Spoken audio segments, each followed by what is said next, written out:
right, don't forget to check out our sponsor, The Health Blaze, at thehealthblaze.com. Promo code Goodfella1Boxing. Get you 18% off the 100% all natural products. Website, promo code, description. Thanks.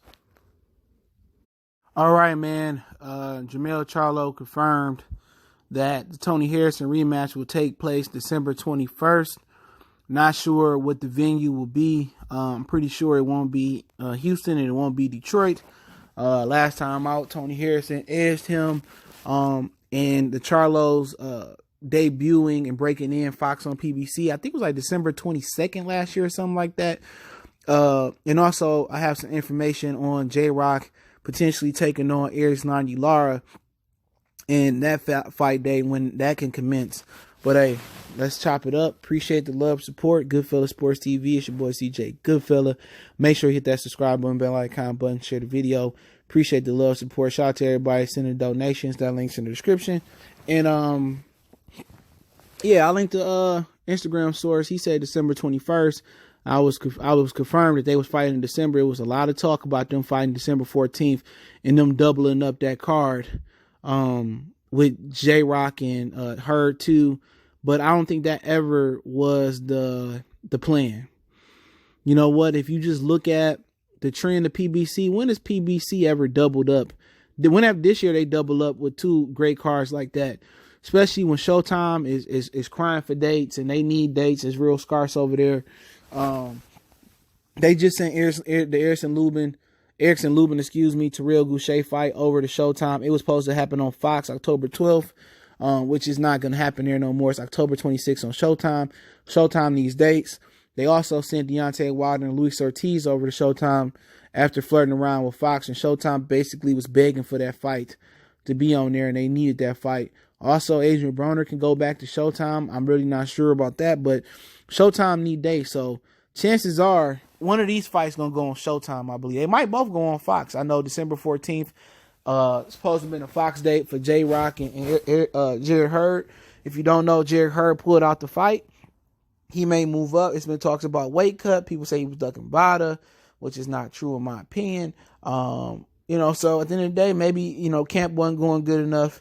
Maybe the weight cut was too much. I'm not sure. But before I get about J-Rock and Lara date, looking forward to this fight. A lot of people said Tony Harrison faked the injury. They put up a clip and say, if I didn't want to fight, I would have faked the injury.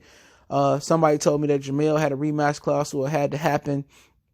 They wanted Tony Harrison defense to be a Little Caesars Arena Detroit, but it came out that neither him or Tony or Jermell could have a fight in their hometown. It had to be in a neutral area. So I know December 14th they had the Barclays Centers locked in for that fight. It was supposed to be on Fox. But I don't know if both of these fights are going to go on Fox. It's my opinion. Not sure. Okay. But, hey, they being made. But, hey, it was a close fight the first time. I still haven't went back and watched the rematch between Charlo and Harrison. It was actually, I think that fight, was it December 20-something last year? Whatever it was. It was it was a good fight last year. It was a tactical fight. I feel that Tony Harrison needs to be more offensive in this fight, but his jab was a power shot. His jab was snapping Charlo head back. He hurt Charlo a few times. I think Charlo stunned him a few times, but just looking at it from the challenger aspect, and Charlo says on Instagram, I'm gonna link in the description announcing the fight. He said, no respect. You got to go in there respecting a champion. He beat you. However you want to look at it, he beat you. You promoted the card. The card was set for you and your brother to break in Fox. You didn't do enough to win. You know what I'm saying? At the end of the day, you didn't rematch Vanes Monterosian when a lot of people thought he beat you. So at the end of the day, Tony Harrison at least he at least should get that respect from you. You know what I'm saying? Because he guaranteed you a rematch when you didn't even grant Vanes Monterosian a rematch. But from his standpoint, I watched the Jorge Cotto fight and I wasn't impressed. All right. He's not improving. He's not making the proper adjustments under Derrick James. He really, really stiff, man. He used to have a lot of fluidity in his hips.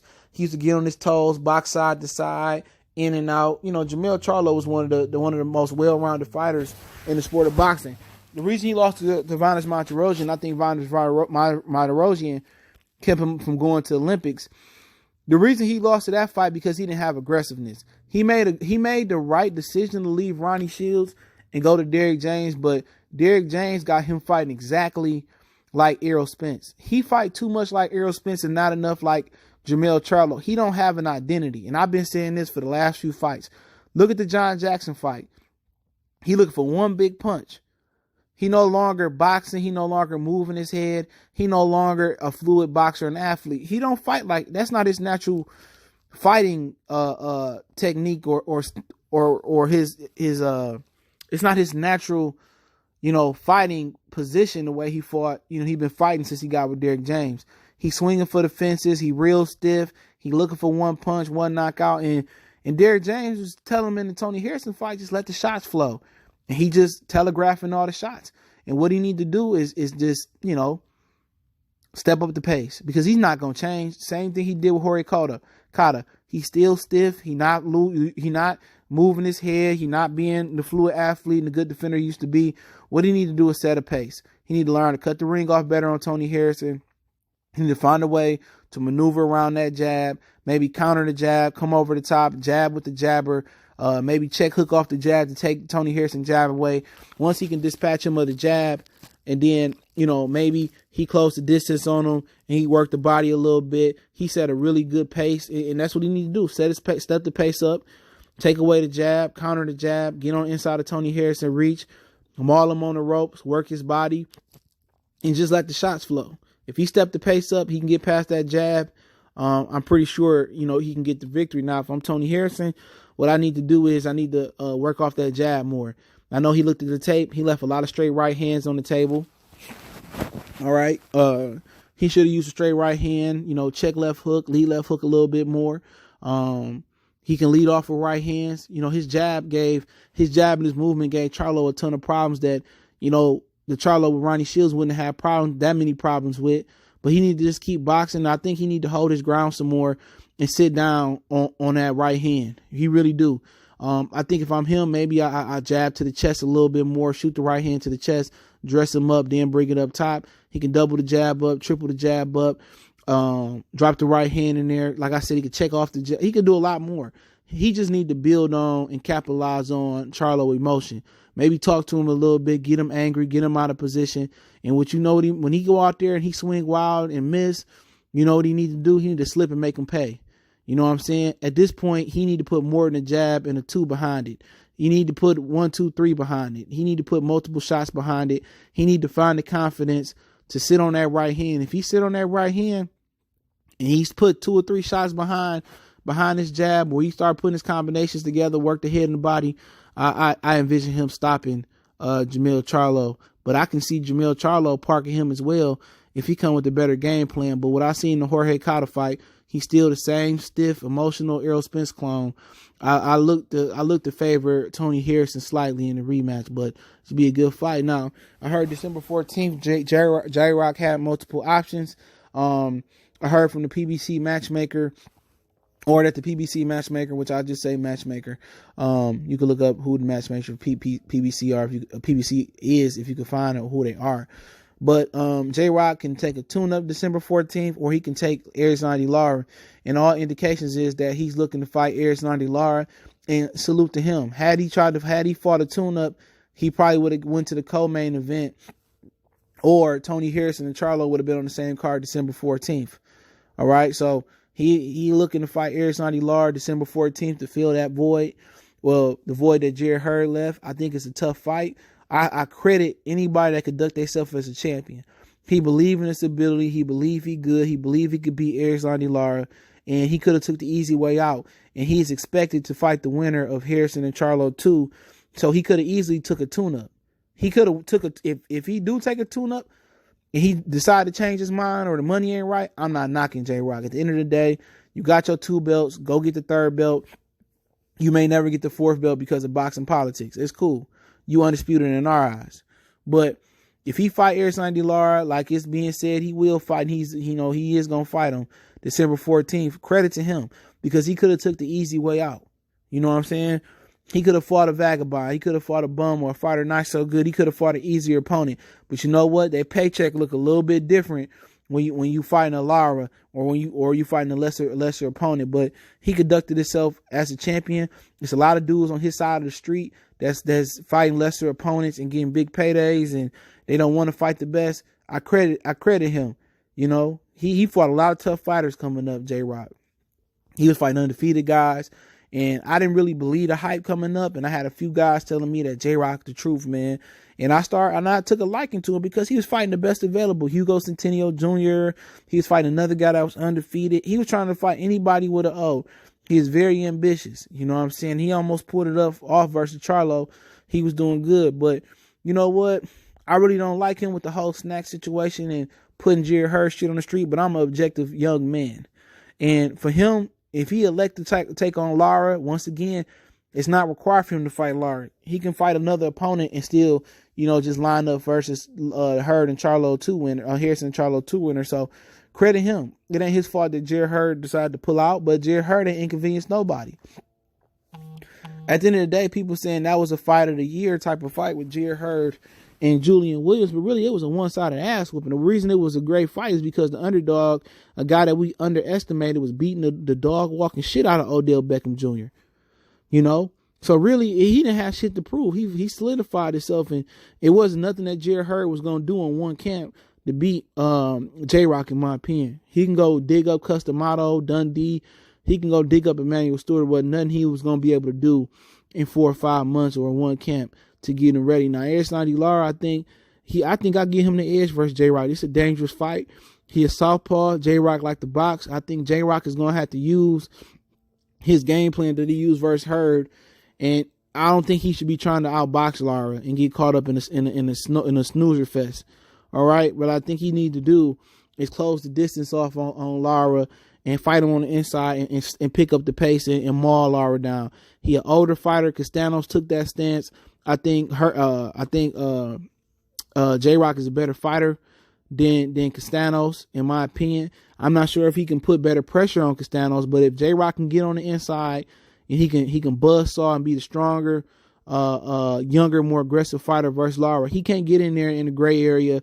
He can't get in the opposing contest and trying to outbox Lara. Even the old Lara gonna roll out. He gonna make it difficult. He need to establish his dominance early.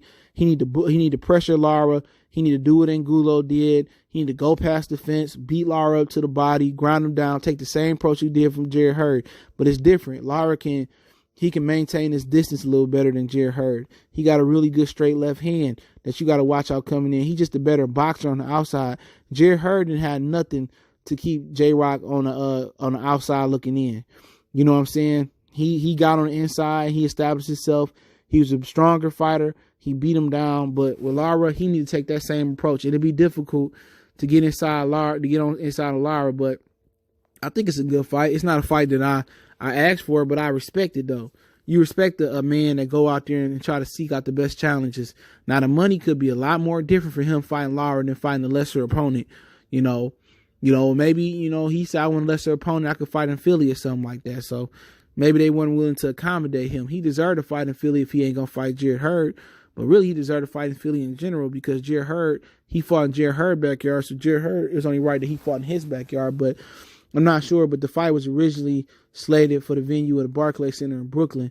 So it's going to heat up in November and December and October. Clarissa Shields, October 5th. Gennady Golovkin, Derevchenko, October 5th. Adrian Broner is supposed to fight the 12th. I don't think that's going to happen. Gosvick and Baturbia, fight of the year, October 16th or 18th. 18th, I think it was 19th, or whatever it is in Philly. Then you're going to have Canelo, Kovalev, November 2nd. KSI Logan, for people who care about that, is going to be in November. Ortiz and Wilder, November 23rd in Las Vegas. I'm not sure if it's going to be at the MGM Grand Garden. I think that's where it's going to be at. So you're going to have a lot of fights. December 7th for Weeks and AJ 2. Also, you can clear Lomachenko fighting December 7th. Javante and Gamboa, December 7th. Crawford, December 14th. Comey and Lopez and UFC pay-per-view with Emmanuel Nunes, December 14th. Kale Jaffe, Sora Riverstein, Danny Jacobs versus Chavez. We got different fights, a lot of fights coming up. Hey, Goodfellas Sports TV. Don't forget me on Facebook, Instagram, Twitter. Reach out to the email if you got business, question, inquiry, response. All links in the description. Want to make a donation? That links in the description. Please do. Best way you can donate to share the videos. In addition to that, don't forget to check out our sponsor, The Health Blaze, at thehellblaze.com. Promo code Goodfella1 Boxing. Get you 18% off the 100% all natural products. Website, promo code, description. Lip gloss, lip balm, foot soaks, bath bombs, deodorant. Check them out. The website, promo code, description. Let me know what you think about the fight in the comments section. The winners are supposed to fight each other for the 3 belts.